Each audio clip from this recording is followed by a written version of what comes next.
duduk.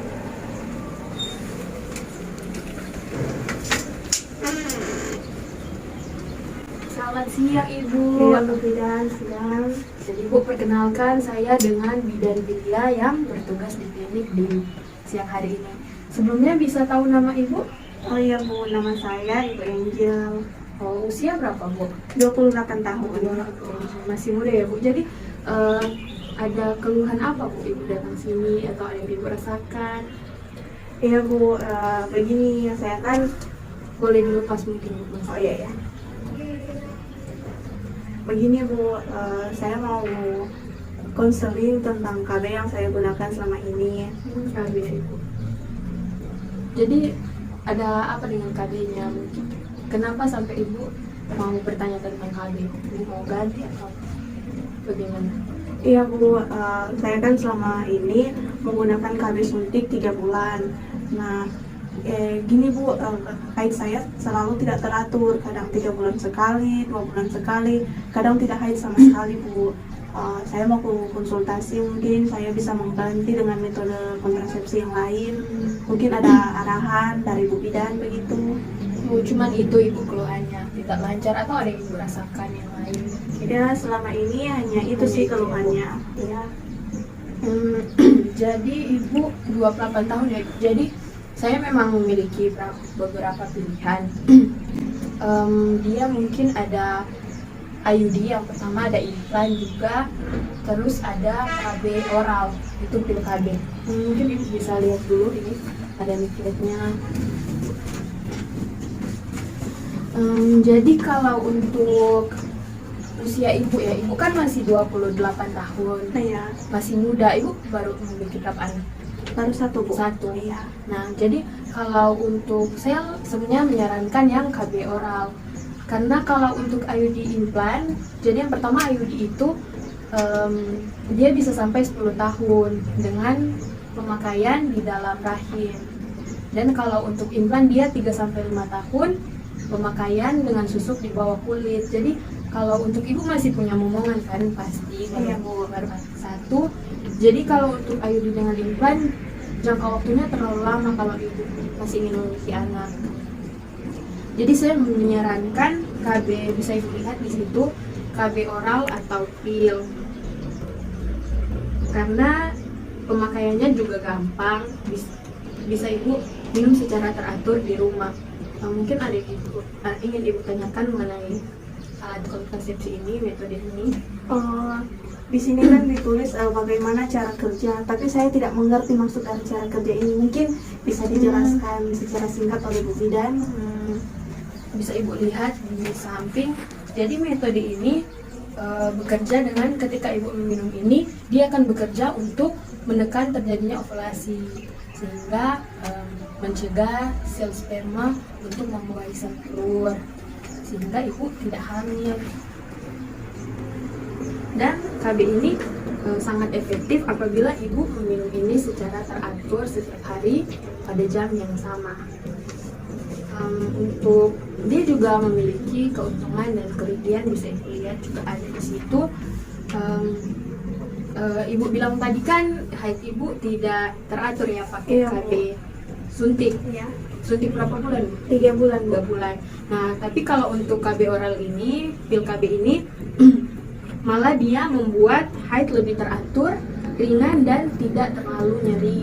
Keuntungan lain juga mengurangi gejala PMS, sindrom premenstruasi, melindungi juga dari penyakit panggul, mengurangi resiko penyakit payudara, kanker payudara, penyakit payudara non kanker. Sama sekali tidak mengganggu seks karena dikonsumsi dengan cara diminum. Juga mengurangi risiko kanker indung telur, rahim, dan usus besar. Jika Ibu setelah berhenti KB ini, Ibu bisa langsung mengikuti program hamil, jadi tidak usah tunggu berapa lama, Ibu sudah langsung bisa program hamil selesai berhenti KB ini.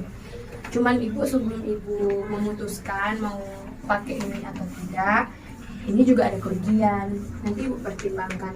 Jadi kerugiannya tidak melindungi dari penyakit kelamin seperti HIV/AIDS. Juga KB ini harus diminum setiap hari pada jam yang sama, jadi Ibu harus ingat, jangan sampai lupa. KB ini juga bisa meningkatkan tekanan darah, menyebabkan berbagai efek samping seperti sakit kepala, mual, nyeri pada payudara, dan perubahan mood yang drastis di awal-awal pemakaian. Juga terkadang mengakibatkan hanya perdarahan di luar haid pada bulan pertama, tapi itu cuma pada bulan-bulan pertama, selanjutnya sudah tidak. Terus dalam beberapa kasus dapat meningkatkan risiko pembekuan darah dan kanker. Ada lagi yang mungkin bisa tanyakan? Untuk waktu pemakaian yang bagus dan tepat itu kapan ya Bu? Untuk pil KB ya Bu? Iya Bu. Pil KB bisa langsung digunakan jika ibu memang sudah memilih metode ini. Pil KB ini sudah bisa langsung digunakan. Tapi Bu, pil KB ini memiliki kontraindikasi atau tidak dianjurkan untuk pasien yang perokok. Ibu tidak perokok? Tidak Bu. Tidak. Memiliki gangguan pembekuan darah, karena seperti yang sudah saya jelaskan tadi bahwa kerugiannya dapat mengalami pembekuan darah. Jadi tidak dianjurkan untuk pasien yang memiliki gangguan pembekuan darah atau menderita hipertensi. Untuk penderita kanker payudara dan serviks juga tidak dianjurkan. Ibu tidak ada kan? Tidak, yang Bu. saya sebutkan tadi. Ibu berarti udah bisa menggunakan pil ini.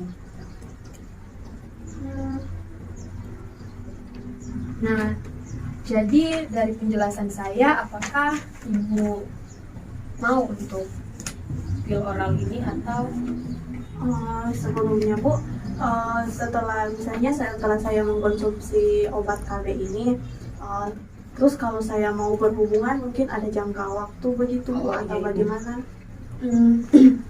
Jadi ketika ibu menggunakan metode KB ini, saya anjurkan ibu untuk menggunakan pengaman dulu seperti kondom hingga 7 hari agar menunggu keefektifan penggunaan ini. Jadi untuk jaga-jaga, ibu bisa menggunakan pelindung seperti kondom dulu selama 7 hari. Baru selesai itu ibu bisa lepas.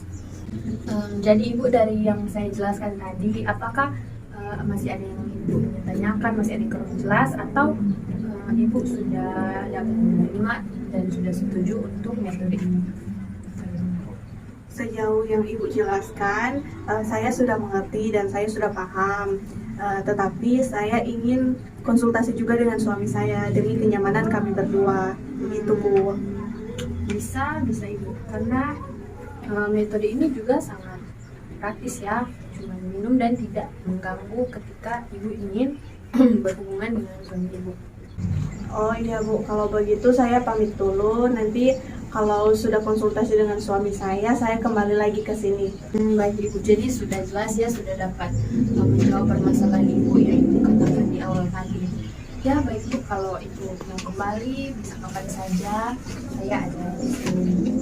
Nanti kalau ibu kembali saya akan memberitahu jenis pil KB yang dapat ibu gunakan. Iya Bu, ini saya kembalikan ya Bu. Ibu bisa ibu bawa Bu. Oh iya, terima kasih Bu. Saya permisi dulu. Ya, Ibu, Selamat mari. siang.